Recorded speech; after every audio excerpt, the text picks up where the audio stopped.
think about, as you go for a retake, what will you do differently this time? If your work schedule is too busy, your school schedule is too busy, think about tempering those down a bit.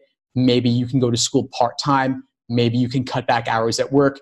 If you're a paralegal who works long hours, stays late nights, maybe talk to your boss about this. If not, think about where you can squeeze more hours out of the day for studying. So maybe before work, during lunchtime, after work.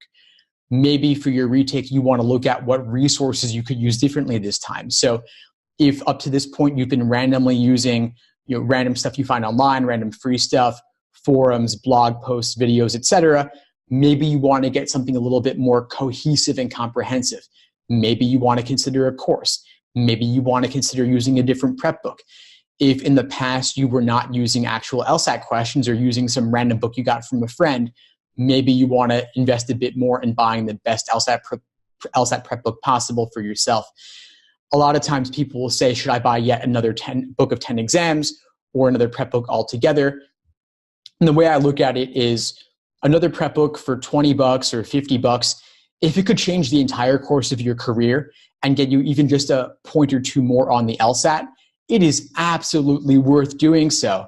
This is a drop in the bucket. The ROI on any investment you make in a resource is huge. You're investing your time in this. How do you even value your time? If you spend 3 hours with a prep book that isn't that great, you could have instead spent those 3 hours to buy one book that would end up saving you 3 hours in the long run. It's well worth it. So I will strongly encourage you, seek out additional resources. If there's something that you've been considering but haven't gotten it yet, invest yourself in that process.